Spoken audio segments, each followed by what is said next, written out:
여러분 안녕하십니까, 진성호입니다. 윤석열 국민의힘 대통령 후보가 지금 공수처에 상당히 열이 받았습니다.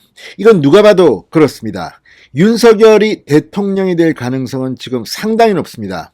윤석열 후보가 대통령이 되면 김진욱 공수처장, 박지원 국정원장, 그리고 문재인 대통령까지 상당히 곤궁에 처할 것으로 보입니다. 자, 방금 전 윤석열 후보 측이 공수처에 긴급 입장문을 보냈다고 합니다. 박지원 때문입니다.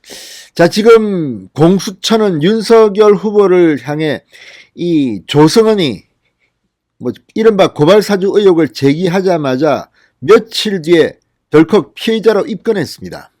그리고 물정을 기자들이 물어보자 윤석열이 죄가 있고 없고는 중요하지 않다고 했습니다. 무조건 수사한다는 겁니다. 그리고 지금 손준성 검사, 이 윤석열의 고발사주 의혹과 관련해서 중간 역할을 한 것으로 거론되고 있는 손준성 검사를 잡아넣기 위해서 체포영장을 신청했다가 법원에 기각되고, 구속영장을 신청했다가 또 기각되고, 자, 이게 공수처의 1호 체포영장, 1호 구속영장이었습니다. 이렇게 조급하게 다글다글 볶고 있습니다. 게다가 손준성 검사 지금 법적 대응을 하겠답니다. 공수처의 무능함 그리고 권력 지향성이 눈에 보입니다. 자, 반면에 비슷한 시기에 윤석열 캠프에서 박지원을 고발한 사건이 있습니다. 이른바 이 제보 의혹입니다. 고발 의혹이 아니라 제보 의혹. 조성은에게 야, 빨리 제보해서 저 국민의힘 쪽 좀 골탕 먹이려 한 게 아니냐는 의혹입니다. 게다가 박지원 국정원장은 이 국정원법이 금지하고 있는 정치적 행동을 했다는 비판을 받고 있습니다. 이것도 고발당했습니다.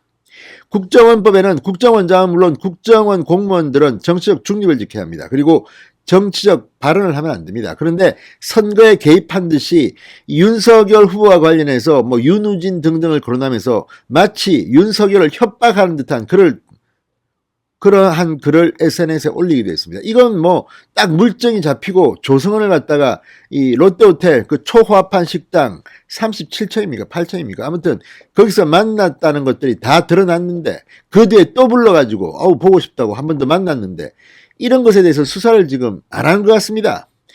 지금 이와 관련해서 김웅 의원 손주성 검사 방 압수수색하고 난리가 났습니다. 대검찰청도 압수수색했습니다. 그런데 국정원, 박지원, 조성은 뭐 하는 겁니까? 그냥 일방적으로 그쪽은 봐주는 겁니까? 시간이 꽤 많이 흘렸습니다. 자, 여기에 대해서 윤석열 측이 공수처에 입장문을 보냈습니다. 정권이 바뀌면 김진욱 공수처장은 감옥에 가는 게 아닌가 싶습니다. 지금 이 정도의 직권남용 혐의면 수사하면 다 드러날 겁니다. 게다가 이성윤 서울중앙지검장 당시 황제 조사를 했다고 해서 빈축을 샀습니다. 정말 ABC도 안 지켰습니다. 이런 사람이 지금 김진욱 처장이 공수처를 장악하고 있고 문재인 대통령에게 지금 충성 경쟁하는 겁니까? 지금 검찰도 대장동 특혜 수사를 너무 개판으로 한다고 해서 특검 가자고 하고 결국 민주당 이재명도 특검 우리 수용할 수 있다. 왜? 여론조사에서 너무 특검 여론이 높으니까. 이게 다 대장동은 이재명 의혹이라고 하니까 압도적으로 높게 나옵니다. 검찰 수사 엉망이라 이게 국민 10명 중 7명입니다. 이런 가운데 공수처도 지금 편파 수사로 무리를 빚고 있는데 윤석열 후보 측이 공식적인 입장을 보냈다고 합니다. 문재인 대통령 큰일 났습니다. 진성호의 융단 폭격 시작합니다. 김진욱 공수처장을 융단 폭격합니다. 방송에 앞서 아직 진성호 방송에 구독자가 아니시면 붉은색 구독 버튼 눌러주십시오. 더 좋은 방송으로 보답하겠습니다. 자, 윤석열 후보 측이 공수처의 고발사주 의혹 수사 불공정성을 공식적으로 제기하고 나섰습니다. 박지원 국정원장을 고발사주 배후로 지목하면서 이 공수처에 고발한 제보 사주 의혹 수사는 지금 지지부진합니다. 수사를 촉구했습니다. 자, 지금 박지원 원장이 조성은에게 제보를 사주했다는 의혹입니다.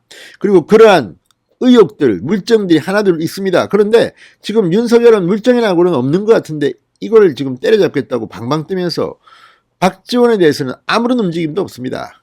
자, 윤 후보의 대리인인 최지우 변호사가 오늘 고발사주와 제보사주 사건은 고발인과 피고발인이 각 사건의 상대방이나 다름없고 20대 대통령 선거에 영향을 미칠 수 있다는 점에서 어느 사건보다 공정한 수사가 요구되지만 공수처가 불공정한 수사를 하고 있다고 의심된다며 6페이지 분량의 고발인 의견서를 공수처에 발송했다고 밝혔습니다. 고발인 의견서. 자, 그러니까 지금 박지원을 고발하고 박지원 저쪽 조성은 쪽은 또 윤석열을 고발하고 그랬으면 공수가 공정하게 해야 되는 거 아닙니까? 그런데 지금 박지원은 아이 꿀먹은 것 같습니다. 자, 윤 후보 측은 고발 사주권은 압수수색, 체포, 구속영장 청구, 소환조사 등이 이루어졌으나 제보사주 박지원 건은 전혀 수사가 진행되지 않고 있다. 또는 소극적으로 수사가 진행되는 것으로 보인다. 고발 사주는 수사 정보가 실시간으로 언론에 유출되고 보도되지만 제보 사주 건은 박지원 건은 고발인도 수사 정보를 전혀 모르는 상황이다. 고발 사주 의혹에 대해 민주당 송영길 대표의 공개 발언이 있을 때마다 공수처가 손준성 검사 체포 구속영장을 청구한 사례를 거론하면서 정치적 편향성이 의심되며 단순 우연인지 의심스럽다. 그러니까 민주당 송영길 대표가 입만 열면 공수처가 움직이는 겁니다. 그런데 왜 박지원은 가만 놔두죠? 자, 윤 후보 측은 고발장 접수 후 2개월, 공수처 입건 후 40일이 지난 시점에서 기본적인 수사도 하지 않았다면 언론을 의식해 제보사주 사건에 대해 형식적인 입건을 한 것으로 보인다. 그러니까 언론에 야 우리도 박지원도 입건했어. 폰만 잡고 우리 공정하지 이렇게 말하고 실제로는 아무 짓도 하지 않고 소극적으로 지금 나오고 있다. 이게 다 문재인 대통령이 책임져야 할 내용입니다. 결국은 문재인 정권이 붕괴되는데 한번 봅시다. 또 공정한 수사가 진행되고 있는지에 심각한 의문을 제기할 수밖에 없으므로 양 사건을 공정하고 신속하게 수사해달라. 이거는 뭐 빼도 박도 못한 진실입니다. 이거 김진욱 공처장 지금 뭐 하는지 모르겠습니다. 자, 윤석열 후보 측은 지난 9월 박지원 원장과 제보자 조성은 씨 등이 모의해 고발사주 의혹을 제보했다며 공수처에 고발장을 제출했습니다. 그리고 지금 얼마나 됐습니까? 2달이 지난 거 아닙니까? 뭐합니까? 자, 박지원 원장이 언론 인터뷰에서 윤석열 후보가 연루된 의혹을 받는 이른바 윤우진 사건을 언급한 것도 경선 개입이라며 추가 고발을 했고 공수처는 박지원 원장을 입건해 정식 수사에 착수했습니다. 그런데 지금 뭐 하는지 모르겠습니다. 그리고 손준성 검사 건은 뭐 할 때마다 언론에 보도가 됩니다. 피의사실 유출입니까? 그런데 박지원은 지금 뭡니까? 아무것도 하지 않는 겁니까? 아무튼 정권 바뀌고 한번 봅시다. 진성호의 융단 폭격이었습니다. 여러분 감사합니다.